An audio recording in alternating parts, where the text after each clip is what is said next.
welcome back to my channel. I'm Rachel, the owner and creator here at the Eclectic Cottage in Spokane, Washington. Happy Friday, everyone. Can you believe that tomorrow's already the 4th of July? This year is going by so fast, you guys. I can hardly believe that by next week, it's really kind of time to start thinking about projects for fall already. So I'm kind of excited though. I do love fall. For today's project, I actually worked on a little piece that's been sitting in my kitchen along with many others. It's a little bench that I picked up a while ago at Goodwill. I gave it a makeover. I absolutely love how it came out. Hope you guys like it as much as I do. And without further ado, let's get to today's video. I found this little wooden bench not too terribly long ago at Goodwill, and while it has really good bones, it was in pretty rough shape. I decided to bring it home and see what I could do with it, starting by removing the fabric on the top. The fabric was actually covered by a layer of plastic, so my first order of business was to get the top removed and then start removing that plastic layer. So that's what I'm doing here, just kind of loosening up all of the staples and then going through and pulling them out. And of course, once I had the plastic off of this, I started removing the red, white, and blue fabric as well. Then I realized that there were more layers of fabric underneath. Some of them tacked down with nails, others had staples, and in all there were 4 layers of fabric on this little bench.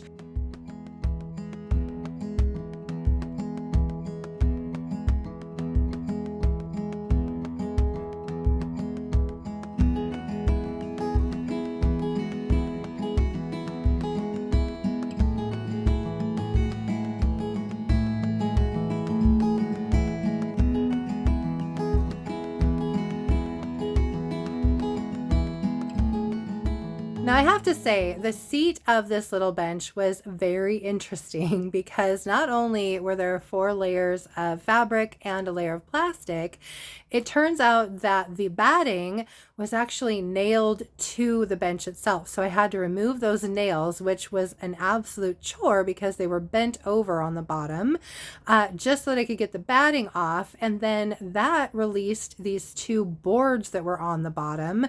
And the other thing, when I took this all apart, I realized that the board that this thing was made of looked like an old cabinet or a piece of wall. It actually had wallpaper on it, which I thought was interesting. At any rate, once I got my little bench top completely disassembled, I needed to reassemble it, and I didn't want to nail the boards on again. So I went through my stash and found 4 screws that were long enough that they would work, and I reattached the boards. Luckily, there were lines drawn on the bottom of this board showing where they needed to be. However, one of them I flipped on the wrong side of the line, so I had to take it back off and reposition it and then screw it back down.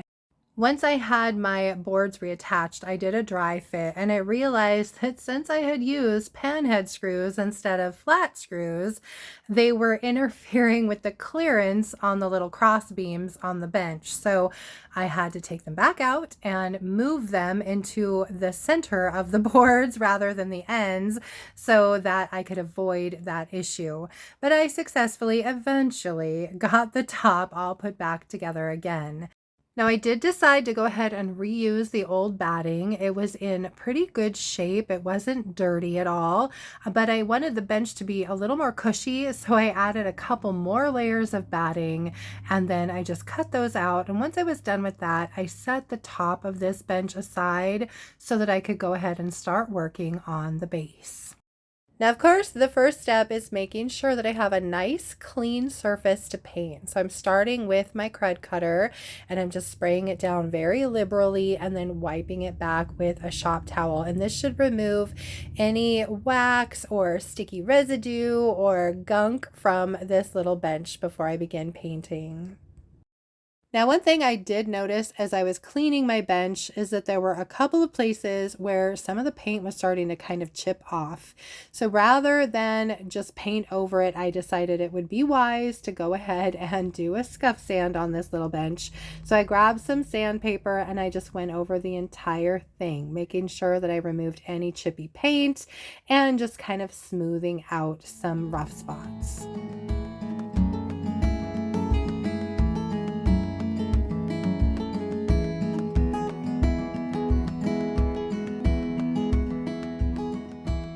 Once I had that done, I wiped off the majority of the sanding dust with a shop towel, and then I did go ahead and spray my piece down with some clean water just to remove any crud cutter residue that might have still been left behind, and also to help clean off any remaining sanding dust.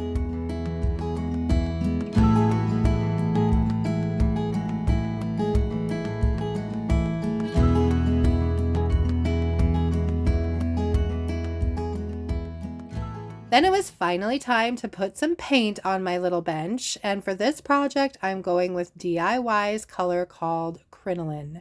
This is one of my favorite DIY colors. I really love this creamy off-white, and I picked the DIY paint partially because it is kind of a thicker paint, and I thought it would help to mask some of the little dings and dents and chippy paint in some of the areas.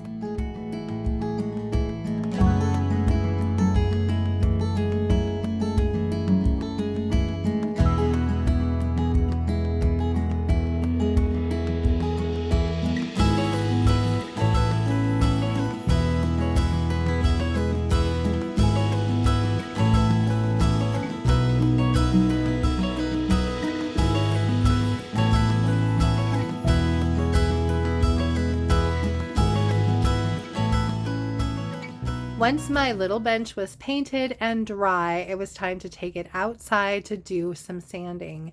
Now, DIY paint is thicker and it does tend to leave behind some brushstroke marks. So I tend to go over my pieces with an extra coat of paint just so that I can go in and do a little bit of sanding for a nice smooth surface. So I'm going over the whole thing with this 220 grit sandpaper, not only to smooth out the paint, but also to do a little distressing as well. Once I had finished sanding and I was pretty happy with how everything was looking, I went in with a damp shop towel, wiped off the sanding dust, and also did a little bit more wet distressing. It's one of the things I really love about the DIY paint is that since it is a water-based paint, it's very, very easy to wet distress.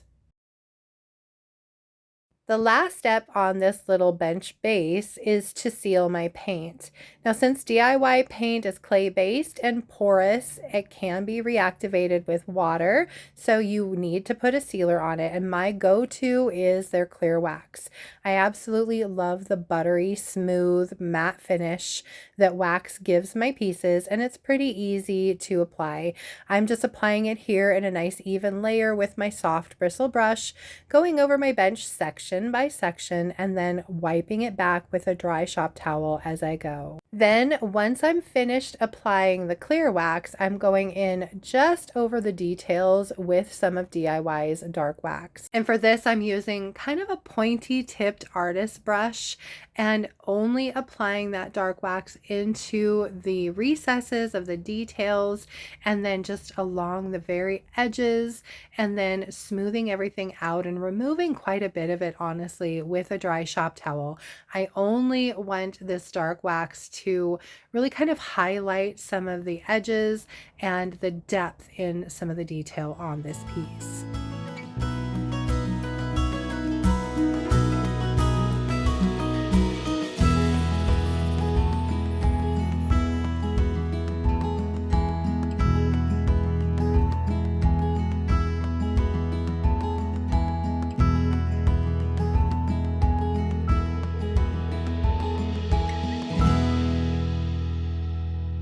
Once I was finished applying the dark wax to my little bench base, it was pretty much finished, so I set it aside and went back to work on the top.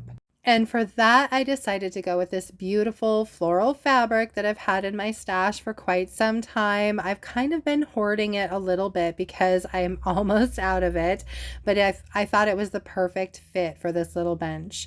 So I cut out the long sides, and then I went ahead and did some steaming just to get rid of any wrinkles before I began attaching it to the top of this bench.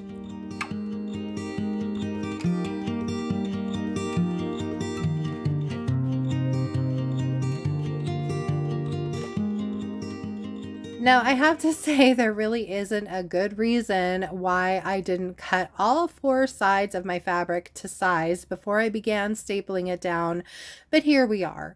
Now, as you can see, I'm going in with my stapler on the long side of this board, and I'm just carefully stapling that side down. Then I finally decided to go ahead and cut off the ends of the fabric before switching it around and stapling down the opposite side. And while I'm doing this, I'm pulling my fabric nice and tight to try and make sure I don't have any wrinkles on the top. Once I finish with those two sides, I just kind of flip it over, smooth everything out, and then I went about adding staples to both ends. Then it was just a matter of gathering up my corners and stapling those down, and then my little bench top was finished. Then it's just a matter of reattaching the top to the base of the bench, and this project is finished. I absolutely love the way that this came together. I think crinoline was a great choice to really bring out all of the beautiful color in the fabric. I hope you guys like my little bench as much as I do.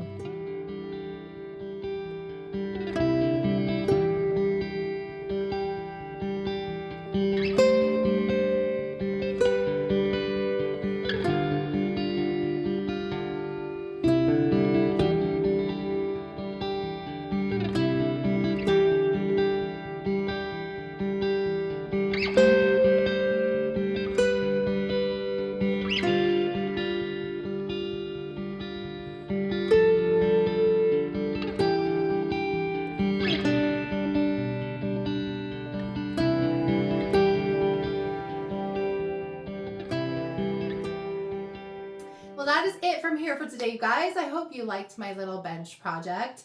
It's kind of funny, actually, because there are two of them, and I hope to get both of them ready for today's video, but time just did not allow. So the next bench will probably be on my next video, so stay tuned for that. But at any rate, I hope you did enjoy today's video. If you did, please remember to give it a thumbs up. I so appreciate that. And if you haven't already, I would really love it if you would subscribe to my channel and then just hit the little notification bell so you don't miss anything. And then don't forget to drop a comment below and let me know what you thought of today's project. Just a quick reminder too, I do carry a full range of DIY paint and products, both here in my shop and online at my website, and that's www.theeclecticcottagespokane.com. And I carry DIY paint and products as well as Sweet Pickins milk paint and products. And of course, Cobalt is the color for July, and that is 35% off through the end of July. And then I carry Recycled Treasures decoupage papers and of course some redesign with Prima, and their new release is coming very soon.